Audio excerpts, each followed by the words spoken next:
Good morning students. आज हम article के बारे में पढ़ेंगे। आज से 2 महीने पहले ये आर्टिकल्स जो थे वो पढ़ाने शुरू किए गए थे वर्कशीट के माध्यम से। हमने पढ़ा था ए और एन के बारे में। आज हम पढ़ेंगे द के बारे में, द यूज़ ऑफ द। अच्छा सबसे पहले आर्टिकल्स को मैं रिकॉल करा देती हूँ, एक बारी आपको दोबारा बता देती हूँ कि होता क्या है। ए एन द, ए का ए और एन दोनों का मतलब क्या होता है? एक। दोनों का मतलब होता है एक, संख्या में एक।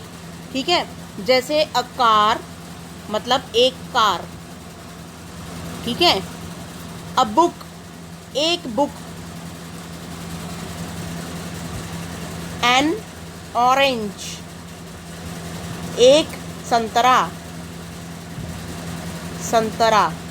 ठीक है, तो इन दोनों का ही मतलब एक होता है। ये काउंटेबल नाउन होता है, मतलब आर्टिकल है कुल मिला के। अच्छा, तो ये नाउन के आगे लगता है। नाउन क्या होता है? संज्ञा। जैसे कि एन ऑरेंज अभी मैंने लिखा, तो ऑरेंज क्या है? एक संज्ञा है, और यहाँ पर ये बता रहा है कि एक संतरा है। ठीक है अच्छा, अब ए लगता है कॉन्सोनेंट्स के आगे। अब वही बात है ना कि मतलब पढ़ाना यहाँ पे द है, लेकिन पिछला भी तुम्हें आप सबको बताना है, क्योंकि 2 महीने हो गए पढ़े हुए, पता नहीं याद है कि नहीं है बच्चों को। तो यहाँ पर ए जो होता है ना, वो हमेशा कॉन्सोनेंट वाले, जो कॉन्सोनेंट की आवाज़ निकालता है। कॉन्सोनेंट क्या होता है और वॉवल क्या होता है?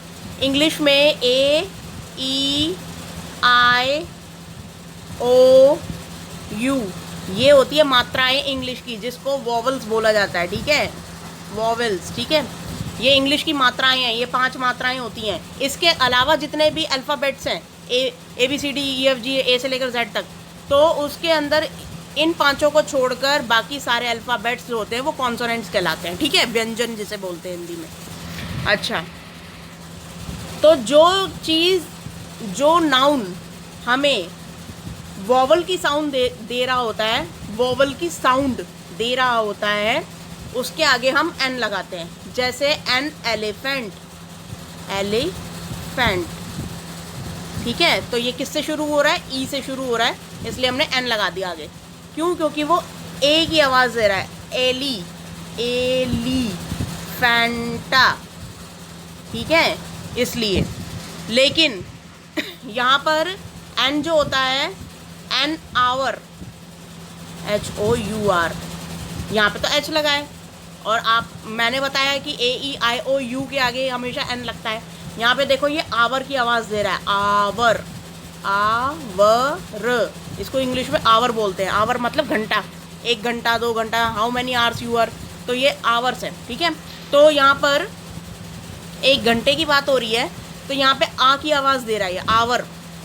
इसलिए यहाँ पर, क्योंकि ये मात्रा की आवाज़ दे रहा है, तो इसलिए यहाँ पे एन लगा है।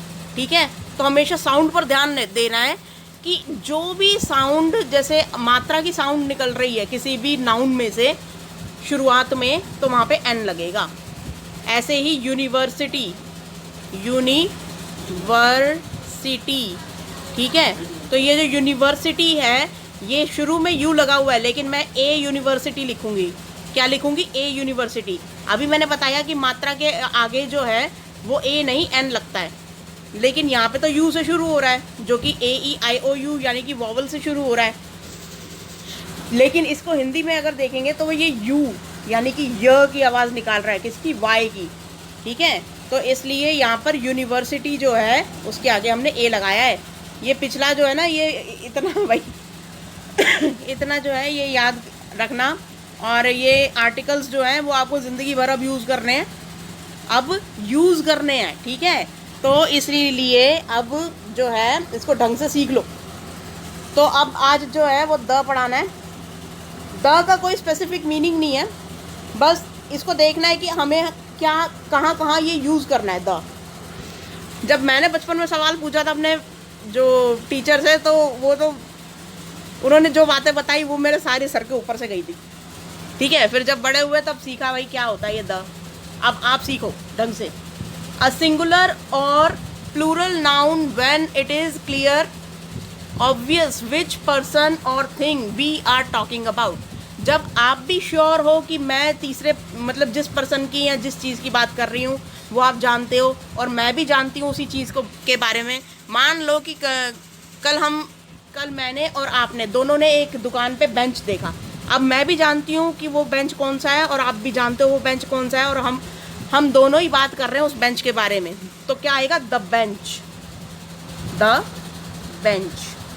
ठीक है, इस तरीके से जब सामने वाला पर्सन और मैं हम दोनों ही किसी ऐसी चीज़ के बारे में बात कर रहे हैं जिसके बारे में हम दोनों ही जानते हैं तो उसके आगे द लग जाता है। ठीक है, तो यही पूरी लाइन का मतलब ही यही है कि भले ही वो चीज़ प्लूरल हो नाउन में, चाहे सिंगुलर हो, यानी कि चाहे एक वचन हो चाहे बहुवचन हो, संज्ञा, उन सब के सामने द लगेगा जिसके बारे में बात की जा रही है और जो दोनों ही जानते हैं। अच्छा, सेकंड है countable nouns when a particular और definite reference is made to them. जो अनकाउंटेबल नाउन्स होते हैं जैसे कि मिल्क, दूध, पानी, जितनी भी चीज़ें जिनको काउंट नहीं किया जा सकता उनके सामने द लगेगा। द मिल्क इज टेस्टी, दूध बड़ा टेस्टी है। ठीक है, तो नेक्स्ट है adjectives in the superlative degree. Adjective यानी कि विशेषण। हिंदी में विशेषण पढ़ा है, संज्ञा, सर्वनाम, फिर विशेषण की बारी आती है। ऐसे ही इंग्लिश में नाउन, प्रोनाउन, फिर एडजेक्टिव की बारी आती है। ठीक है, तो ये जो एडजेक्टिव यानी कि विशेषण है इन द सुपरलेटिव डिग्री, जब ये विशेषण को अपनी सुपरलेटिव डिग्री के अंदर यूज़ किया जाता है तब उसके आगे द लगता है। अब जैसे कि यहाँ पे बेस्ट का यूज़ किया गया है, Rohan is the best athlete in our school team. तो बेस्ट किसकी सुपरलेटिव डिग्री है? ये 6ठी और 7वीं क्लास में पढ़ाने वाला सब्जेक्ट था। गुड, बेटर, बेस्ट, ये 3 डिग्रियां थी ना, tall, taller, tallest, small, smaller, smallest. तो ये एस्ट वाले जो होते हैं ये सुपरलेटिव होती है डिग्री। ठीक है, तो यहाँ पे बेस्ट सुपरलेटिव लगी हुई है, तो यहाँ पे बेस्ट के आगे हमने द यूज़ किया है। ठीक है, Rohan is the best athlete in our school team. अच्छा, ऐसे ही समथिंग दैट इज़ यूनिक और देयर इज़ ओनली वन। कोई ऐसी चीज़ जो पूरी दुनिया में सिर्फ एक है, जैसे कि द सन, पूरी दुनिया में सूरज सिर्फ एक है पूरी हमारे सौरमंडल में। ठीक है, द मून, मून भी एक ही है इसलिए इसके आगे द लगा है। जैसे द अर्थ, पृथ्वी भी एक ही है सौरमंडल में। अच्छा, names of river, seas, ocean, mountain ranges and deserts always in capitals. अगर पृथ्वी पर कोई यूनिक नाम है, जैसे कि कोई ऐसी नदी जो पूरी दुनिया में सिर्फ एक ही है, और कोई ऐसा पर्वत शिखर, कोई ऐसा रेगिस्तान जो यूनिक है, तो उन सब के आगे द लगेगा। जैसे कि द गंगा, यहाँ पे इंग्लिश में गैंजेस बोला जाता है गंगा को। ठीक है, तो ये बात ध्यान रखना। The Ganges, the Arabian Sea, the Himalayas, the Sahara Desert. Sahara Desert पूरी दुनिया का सबसे बड़ा डिज़र्ट है। ठीक है, ये अफ्रीका के बहुत सारे कॉन्टिनेंट्स को कवर करता है। अच्छा, तो इन सब के आगे ये, क्योंकि सारी चीज़ें यूनिक हैं, पूरी दुनिया में एक ही हैं। ठीक है, तो यहाँ पे द लग गया। अच्छा, नेक्स्ट है noun that represent the whole class. अब यहाँ पर कोई ऐसी संज्ञा जो पूरी प्रजाति, अपने पूरी प्रजाति को डिनोट करती हो, जैसे कि the tiger is our national animal. तो यहाँ पे टाइगर जो है वो कौन सी प्रजाति से? बिल्ली प्रजाति से। ठीक है, लायन, वो सॉरी लायन कह रहे हो, कैट, वायलेंट कैट प्रजाति से है। ठीक है, तो बिल्ली की प्रजाति ही तो है ना सबसे वायलेंट, जैसे कहते हैं सबसे हिंसक बिल्ली। तो ये टाइगर जो है वो अपनी पूरी प्रजाति को यहाँ पे डिनोट कर रहा है, तो यहाँ पर हमने द लगाया। The tiger is our national animal. जो टाइगर है वो हमारा नेशनल एनिमल है।